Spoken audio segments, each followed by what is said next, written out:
평안하십니까? 6월 15일 어썸 큐티 시작하겠습니다. 우리는 살면서 현실의 높은 벽을 경험하게 되면 위축되게 됩니다. 힘이 들지요. 더구나 외롭고 고립되게 됩니다. 사회성을 잃어가게 됩니다. 그 정도로 현실의 벽이 아주 높은 것을 우리의 힘으로는 해결해 나갈 방법이 없습니다. 오직 하나님만이 그것을 해결할 수 있는데 우리는 하나님을 붙잡지 않고 세상의 것들을 붙잡으려고 발버둥치고 허둥거리다 보면 계속해서 혼자 외로움에, 슬픔에, 근심에, 불평에, 불만에 빠져들 때가 참 많이 있습니다. 구약의 성경에 인물이 한 명 있었죠. 욥이라는 인물입니다. 욥은 하나님께서 주시는 그 축복과 은혜를 알고는 있었지만 자기의 처한 상황이 너무나 힘들고 괴로웠기 때문에 현실의 그 무거운 장벽, 높은 장벽을 한탄하고 있었던 욥이었습니다. 구약의 욥기 3장을 먼저 보도록 하겠습니다. 욥은 하나님께 원망합니다. 내가 왜 이 땅에 태어났습니까? 나를 왜 태어나게 만드셨습니까? 라고 한탄하는 모습이 욥기 3장에 그려지고 있죠. 친구들이 많이 위로하러 왔습니다. 슬픔에 탄식에 빠져있는 어려움에 처해있는 욥을 위로하러 왔지만 욥의 입술에 나오는 것은 불평, 불만밖에 없었습니다. 3장에 그 후에 욥이 입을 열어 자기의 생일을 저주하니라. 내가 난날이 멸망하였더라면, 그날이 캄캄하였더라면, 하나님이 위에서 돌아보지 않으셨다면, 빛도 그날을 비추지 않았더라면, 그 밤에 자식을 뵈지 못하였더라면, 그 밤에 즐거운 소리가 나지 않았더라면, 나를 저주하는 자를 곧 리워야단을 격동시키게 익숙한 자들이 그 밤을 저주하였더라면, 어찌하여 내가 태어나서 죽어 나오지 아니하였던가? 어찌하여 내 어머니가 해산할 때 내가 숨지지 아니하였던가? 라고 이렇게 자신이 태어난 것을 원망하고 한탄하는 모습을 볼 수 있습니다. 하나님이 힘을 주셔야 난관을 헤쳐나갈 수 있는데 지금 욥은 내가 왜 태어났습니까? 라고 원망하고 있습니다. 오늘 저희는 또 예레미야를 통해서 예레미야 선지자도 이런 고백을 하는 모습이 우리에게 보여지고 있습니다. 예레미야 오늘 15장 10절 제가 한번 먼저 읽어보겠습니다. 내게 재앙이로다. 나의 어머니여, 어머니께서 나를 온 세계에 다투는 자와 싸우는 자를 만날 자로 낳으셨도다. 내가 꾸어주지도 아니하였고 사람이 내게 꾸지도 아니하였건만은 다 나를 저주하는도다. 내가 다른 사람에게 해를 끼치지도 않았고 다른 사람에게 어떻게 원망하거나 그런 일이 없었는데도 불구하고 모든 사람들이 나를 저주하는구나. 어머니여, 나를 왜 태어나게 하셨습니까? 라는 원망을 하고 계십니다. 예레미야가 그렇다는 겁니다. 하나님이여, 나를 왜 이 땅에 태어나게 하셨습니까? 라고 원망의 말을 하고 있습니다. 심경의 고백이죠.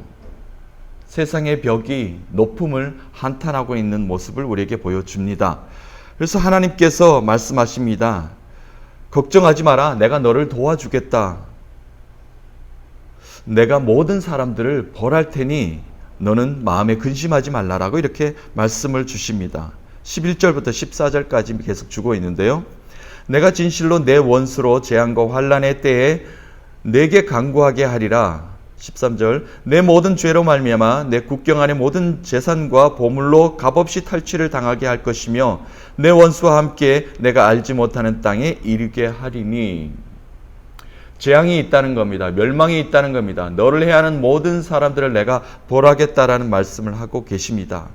그래서 예레미야가 고백합니다. 16절 만군의 하나님 여호와시여, 나는 주의 이름으로 일컬음을 받는 자라. 내가 주의 말씀을 얻어먹었사오니 주의 말씀은 내게 기쁨과 내 마음의 즐거움이니이다. 16절 말씀에 저희들도 잘 쓰는 표현입니다만 주의 말씀을 얻어먹었사오니 얻어먹었다라는 표현이 나옵니다.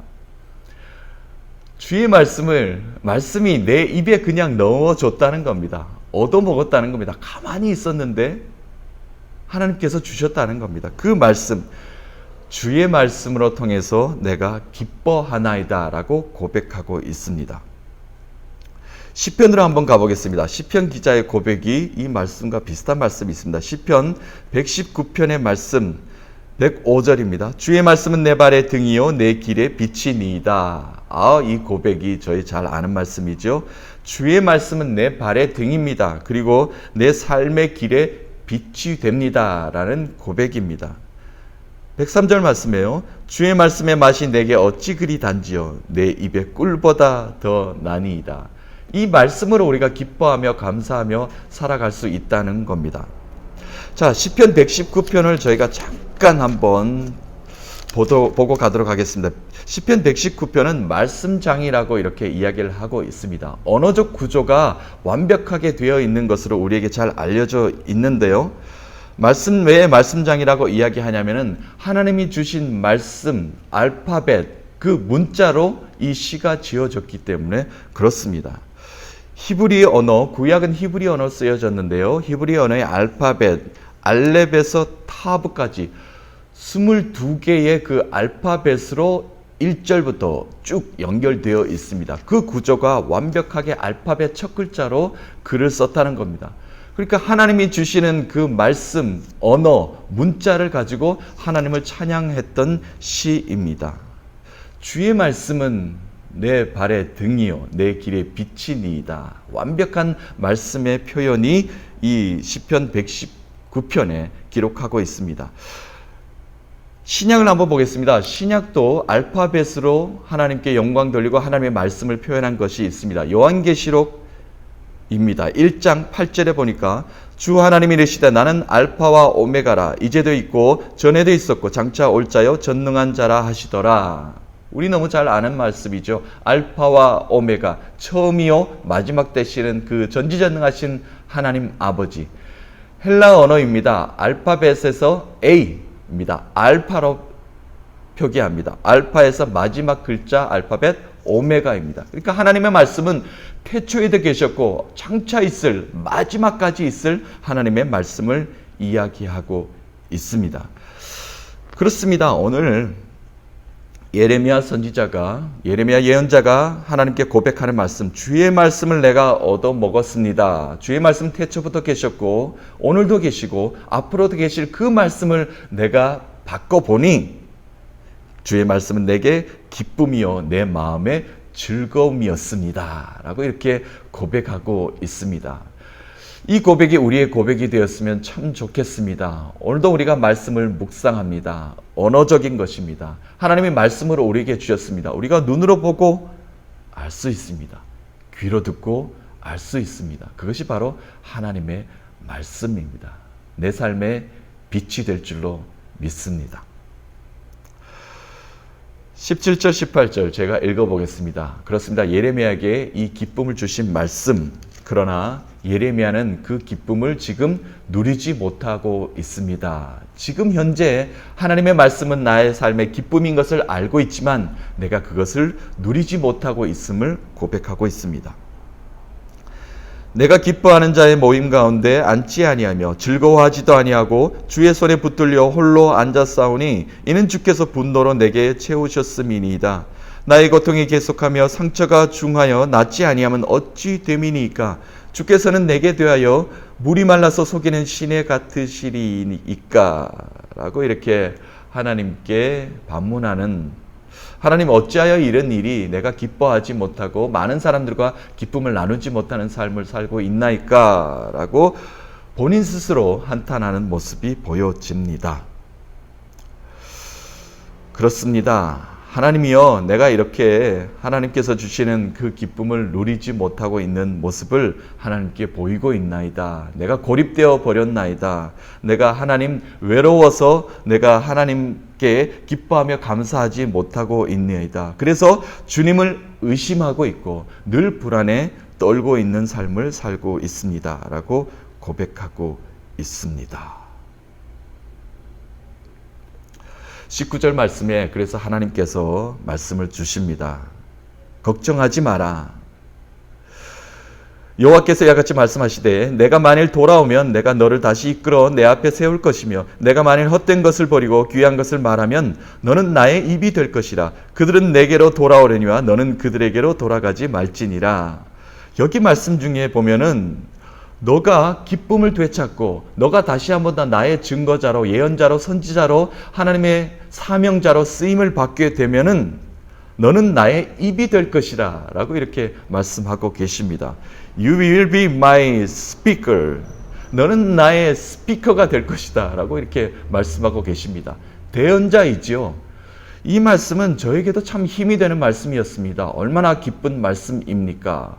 스피커는요, 볼륨을 높이면 하나님께서 볼륨을 높여주시면 크게 라우디하게 많은 사람들에게 크게 전달할 수 있는 것이 바로 스피커입니다. 스피커는 전기에 연결되어 있어야 됩니다. 앰프의 강력한 에너지가 증폭시켜야 스피커는 그 역할을 감당할 수 있습니다. 설교자를 스피커로 소개하는 것을 제가 종종 볼 때가 있습니다. 그것이 맞구나 라고 저는 마음속으로 생각한 적이 있습니다. 그렇습니다. 오늘의 설교자를 소개합니다. 게스트 스피커를 소개합니다. 라고 할 때 하나님의 대언자이죠. 하나님의 말씀을 그냥 전달하는 대언자, 스피커가 저는 맞다라고 생각합니다. 너는 나의 스피커가 될 것이다. 너는 나의 입이 되게 해줄 것이다. 얼마나 감사하고 기쁨의 말씀인지 모릅니다. 그래서 20절 말씀에 결론적으로 하나님께서 우리에게 힘이 되는 말씀을, 또 예레미야에게 힘이 되는 말씀을 주십니다. 내가 너를 이 백성 앞에 견고한 노성벽이 되게 하리니 그들이 너를 칠지라도 이기지 못할 것이라. 이 말씀은 이미 예레미야서 1장 18절, 19절에 주셨던 말씀입니다. 예레미야에게 처음부터 사명자로 소명을 주실 때 이 말씀을 이미 주셨어요. 보라, 내가 오늘 너를 온 땅과 유다 왕들과 그 지도자들과 그 제사장들과 그 땅 백성 앞에 견고한 성읍, 쇠기둥, 노성벽이 되게 하였은즉 그들이 너를 치나 너를 이기지 못하리니 이는 내가 너와 함께하여 너를 구원할 것임이니라. 여호와의 말이니라. 아멘. 이미 예루살렘을 향해서 선포하게 만드시는 그 하나님, 예레미야를 들어서 사용하실 때 이 말씀을 이미 주셨습니다. 오늘도 마지막 말씀에 너를 구하여 건짐이라 여호와의 말씀이니라. 아멘. 이 말씀을 예레미야에게 다시 한 번 더 명시시켜 주시는 말씀을 오늘에게 마지막으로 주십니다. 사랑하는 믿음의 지체 여러분, 우리는 영적 외로움과 낙심이 올 때 있습니다. 그럴 때마다 우리는 주님의 말씀을 붙잡으십시다. 내 길에 빛이 되는 그 주님의 말씀을 우리가 붙잡아야 됩니다. 오늘도 그 말씀을 묵상하면서 살아야 됩니다. 세상의 장벽은 높습니다. 우리의 힘으로는 넘기 힘이 듭니다. 그러나 하나님의 말씀은 이기고도 남는 강력한 에너지를 우리에게 주실 것입니다. 그 힘으로, 그 능력으로, 그 기쁨으로, 그 감사로 오늘도 한날을 승리하면서 살아갈 수 있는 것입니다. 푸른 마르고 꽃은 시드나 하나님의 말씀은 영원히 우리와 함께 하신다는 것을 믿고 그 말씀을 오늘도 힘입어 승리하신 여러분 되시기를 간절히 축복합니다. 예레미야서 말씀은 계속해서 큐티 묵상으로 진행되고 있습니다. 주중에서 계속 진행됩니다. 주일은, 거룩한 주일은 오프라인으로 어썸처치에서 여러분과 주일 예배와 함께 예레미야서 계속 묵상 강해를 여러분과 나누도록 하겠습니다. 그리고 예배 후에 여러분과 큐티 나눔이 계속 진행됩니다. 저희는 다시 온라인에서 여러분과 함께 영상으로 월요일 날 만나도록 하겠습니다. 하나님께 주시는 이 한날 하나님께 영광 돌리며 축복받는 여러분 되시기를 간절히 축복합니다.